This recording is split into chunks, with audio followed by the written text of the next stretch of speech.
আচ্ছা, বলুন তো সকালে যখন ঘুম থেকে ওঠেন তারপর দেখেন যে বালিশে গোছা, গোছা চুল পড়ে রয়েছে অথবা স্নান করে এসেছেন বাথরুমে দেখছেন প্রচুর চুল পড়ছে বা চিরুনি দিয়ে চুল আঁচড়ানোর সময়ও দেখছেন আপনার গোছা, গোছা চুল উঠছে। তাহলে আপনার মন কি খারাপ হয় না? এবং আপনার আত্মবিশ্বাসও দেখছেন যে ধীরে, ধীরে কিন্তু কমে যাচ্ছে। আজকের দিনে চুল পড়ার এই সমস্যা প্রায় বলা যেতে পারে প্রত্যেকটা বাড়িতেই রয়েছে। কিন্তু আমরা অনেকেই জানি না যে এটা কেন হয় এবং এর স্থায়ী সমাধান কি আছে। তবে চিন্তা করবেন না, আজ আমি আপনাদের সঙ্গে মূলত এই প্রবলেম নিয়ে আলোচনা করব এবং এর সমাধান কিভাবে বের করতে পারবেন আপনারা সেই ব্যাপারে বিস্তারিত জানাবো। ৫টি এমন হোমিওপ্যাথিক ওষুধের কথা বলবো যেগুলো এই সমস্যার জন্য সবথেকে কার্যকর এবং চুল পড়ার সমস্যাকে একদম গোড়া থেকে নির্মূল করতে পারবে। তাই এই ভিডিওটি আপনাদেরকে শেষ পর্যন্ত দেখার অনুরোধ রইল, যাতে করে আপনারা জানতে পারবেন যে কোন ওষুধটা আপনাদের জন্য সবথেকে বেশি কার্যকর হবে, কিভাবে খেতে হবে ওষুধগুলো, কতদিন খেতে হবে। ধরুন আপনি কোনো পার্টিতে গেছেন বা কোনো কাজে গেছেন, বিয়েবাড়িতে গেছেন এবং সেখানে আপনি বেশ সেজেগুজে গেছেন, কিন্তু লোকজন আপনার সাজগোজের থেকে বেশি নজর চলে যাচ্ছে চুলের দিকে এবং বলছে আপনার চুল পাতলা হয়ে গেছে বা কপালের বাড়তে থাকা যে টাক সেটার দিকেই বেশি নজর চলে যাচ্ছে। এবং অনেক পেশেন্টই আমাদের কাছে এসে মেন যে কমপ্লেনটা করেন যে ডাক্তারবাবু আমার যে চুল রয়েছে সেটা ধীরে ধীরে সরু পাতলা হয়ে যাচ্ছে, দিন দিন সামনের দিকে চুলগুলো কেমন ফাঁকা হয়ে যাচ্ছে। এবং বিশেষ করে অনেক মহিলা পেশেন্ট রয়েছেন যারা বলেন যে বাচ্চা হওয়ার পর থেকেই আমার চুলের এই প্রবলেমটা দেখা যাচ্ছে। এবং কারো কারো ক্ষেত্রে তো স্ট্রেসের পরিমাণ এই চুল পড়া নিয়ে এতটাই বেশি হয়ে যায় যে চিন্তায় তাদের রাতের ঘুম পর্যন্ত কিন্তু ডিস্টার্ব হয়। অনেকে আছেন এই সমস্যাকে কোনো সমাধান না পেয়ে ছেলেদের ক্ষেত্রে টুপি পরা শুরু করেছেন যাতে বাইরে থেকে না দেখা যায়। সুতরাং এটা একটা শুধু সমস্যাই নয়, মানসিক কষ্টও বটে। চুল পড়ার যদি কারণ আমরা দেখতে যাই তাহলে মূলত ৩টি কারণ প্রধানত পাওয়া যাবে। ১ নম্বর হচ্ছে শারীরিক কারণ, যার মধ্যে কিছু হরমোনাল ফ্যাক্টর রয়েছে। মহিলাদের ক্ষেত্রে থাইরয়েডের সমস্যা বা পলিসিস্টিক ওভারিয়ান সিনড্রোমের মতো প্রবলেম যদি থাকে তাহলে চুল পড়তে পারে। পুরুষদের ক্ষেত্রেও কিন্তু হরমোনের পরিবর্তন অনেকটাই দায়ী। এছাড়াও শরীরে যদি আপনার আয়রন, ভিটামিন ডি এগুলোর ঘাটতি দেখা যায় তাহলে আপনার চুল কিন্তু দুর্বল হয়ে পড়ে। বিশেষ করে দেখবেন যারা রক্তাল্পতা অ্যানিমিয়ার সমস্যায় ভুগছেন তাদের চুল পড়ার সমস্যাটা অনেক বেশি পরিমাণে দেখা যায়। দ্বিতীয় কারণ হলো মানসিক চাপ, স্ট্রেস। হ্যাঁ, এই কারণটার জন্য কিন্তু চুল পড়ার সমস্যা হতে পারে। যখন অতিরিক্ত স্ট্রেস হয় তখন কর্টিসল নামে একটি হরমোন আমাদের শরীরে বেড়ে যায়। এই হরমোন কিন্তু সরাসরি আপনার চুলের গোড়াকে দুর্বল করে দেয়। এবং তৃতীয় কারণ হলো যে জীবনযাত্রায় ভুল বা আপনার যে লাইফস্টাইল রয়েছে সেটা ঠিকঠাক নেই। এর মধ্যে পর্যাপ্ত ঘুম না হওয়া আছে, তার মধ্যে রয়েছে আপনার বাইরের খাবার দাবার, মশলাদার, বেশি ভাজাভুজি, ফাস্টফুড খাওয়া। এছাড়াও রয়েছে অতিরিক্ত পরিমাণে কেমিক্যালযুক্ত শ্যাম্পু ইউজ করা।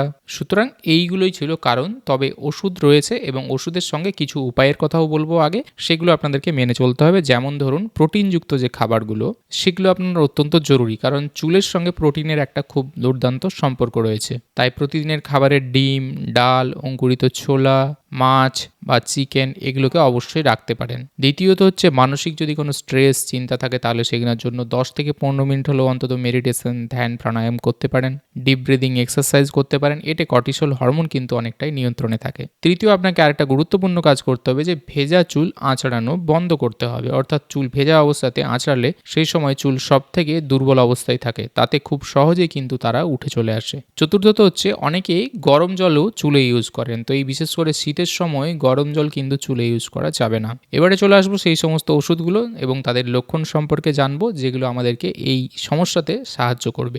১ নম্বর ওষুধ হলো লাইকোপোডিয়াম। চুল পড়ার সমস্যা যাদের রয়েছে তার সঙ্গে মূলত যারা গ্যাস অম্বল, অ্যাসিডিটি, পেটের প্রবলেমে প্রত্যেক দিনই ভুগছেন এবং বিশেষ করে যাদের বয়স কম, মাথার সামনের দিকে চুল দেখা যাচ্ছে ধীরে ধীরে কমে যাচ্ছে, তাদের জন্য এটা অত্যন্ত উপকারী। এনারা মূলত মানসিক দিক থেকে আত্মবিশ্বাসী হন, কিন্তু ভেতরে ভেতরে একটু এনাদের ভয় কাজ করে এবং মূলত এনাদের পেটের সমস্যা বা জিআই প্রবলেমটা প্রধান। এই টাইপের সমস্যা প্রবলেমগুলো থাকলে, তার সঙ্গে চুল পড়ার সমস্যা থাকলে লাইকোপোডিয়াম 30 শক্তি দিনে একবার 1 চামচ জলে 1 ফোঁটা করে মিশিয়ে আপনারা 7 থেকে 15 দিন পর্যন্ত কন্টিনিউ করতে পারেন। দ্বিতীয় ওষুধ হলো আমাদের ন্যাট্রামিউর। প্রধানত এটা মহিলাদের ক্ষেত্রে খুব ভালো কাজ করে, বিশেষ করে যারা একটু অ্যানিমিক, রক্তাল্পতার সমস্যাতে ভুগছেন এবং অতিরিক্ত দুশ্চিন্তা রয়েছে মনের মধ্যে, এবং যাদের ত্বক একটু তেলতেলে, মাথার ত্বকও একটু তেলতেলে ভাব, চুলে খুশকি হওয়ার প্রবণতা অনেক বেশি, বিশেষ করে মানসিকভাবে এনারা একটু চাপা স্বভাবের হন, দুঃখ কষ্ট বা নিজেদের ভেতরের মানসিক ব্যাপার বা মনের অবস্থা চট করে বাইরে আনেন না, প্রকাশ করেন না, শেয়ার করেন না এবং এনারা বিশেষত নুন, নোনতা জাতীয় খাবারগুলো খেতে বেশি পছন্দ করেন, তাদের জন্য ন্যাট্রামিও 200 শক্তি সপ্তাহে একদিন সকালবেলা খালি পেটে 1 চামচ জলে 1 ফোঁটা করে মিশিয়ে খেতে হবে। এইভাবে 2 থেকে 3 সপ্তাহ কন্টিনিউ করতে পারেন। তৃতীয় ওষুধ হলো আমাদের ফসফরাস। এক্ষেত্রে চুল যেটা উঠবে সেটা প্রায় বলা যেতে পারে গুচ্ছ গুচ্ছ আকারে অনেকটা পরিমাণে চুল উঠবে এবং এর সঙ্গে দেখা যাবে যে চুলের আমাদের যে কালো রং সেটা খুব দ্রুতই সাদা হয়ে যাচ্ছে এবং তার সঙ্গে মাথায় ড্যান্ড্রফ বা খুশকির সমস্যা অত্যাধিক বেশি পরিমাণে থাকবে। অনেক কিছু আপনি ইউজ করছেন, ব্যবহার করছেন, কিন্তু খুশকি কোনো মতেই যাচ্ছে না। মাথাতে এর জন্য সবসময় জ্বালা চুলকানি ভাব থাকে। এনার একটু লম্বা টাইপের বেশি হন, ফর্সা রোগাসোগা হন, সহজে উত্তেজিত হন বা ভয় পান, এইরকম টাইপের এনাদের মানসিক একটা অবস্থা থাকে। তো সেক্ষেত্রে ফসফরাস 200 শক্তি 1 চামচ জলে 1 ফোঁটা করে মিশিয়ে সপ্তাহে একদিন সকালবেলা খালি পেটে আপনারা খেতে পারেন। এইভাবে 2 থেকে 3 সপ্তাহ কন্টিনিউ করতে পারেন। চতুর্থ আমাদের ওষুধ হলো সোরাইনাম। এটা কিন্তু একটা অত্যন্ত গুরুত্বপূর্ণ এবং ডিপ অ্যাক্টিং মেডিসিন। বিশেষ করে যারা দীর্ঘদিনের সমস্যাতে ভুগছেন এবং তার সঙ্গে যে চামড়ার সমস্যা রয়েছে এবং সেটা বিশেষ করে মাথায় এত পরিমাণে চামড়ার সমস্যা যে মনে হবে যেন স্কেলিং টাইপের বা চামড়া যেন উঠে আসছে এবং তার সঙ্গে বেশ ভালো মাত্রাতে খুশকি ড্যান্ড্রফের সমস্যাও থাকে। ত্বক খুবই তৈলাক্ত হয় এবং এর সঙ্গে বাজে একটা গন্ধও থাকে। যারা সহজে রোগমুক্ত হন না, শীতকালে যাদের সমস্যা বাড়ে এবং দীর্ঘমেয়াদী চুল পড়ার সমস্যাতে ভুগছেন, তাদের জন্য এই ওষুধটি অত্যন্ত কার্যকর। প্রাথমিকভাবে এটা মাসে একদিন সকালবেলা একটি ডোজই যথেষ্ট।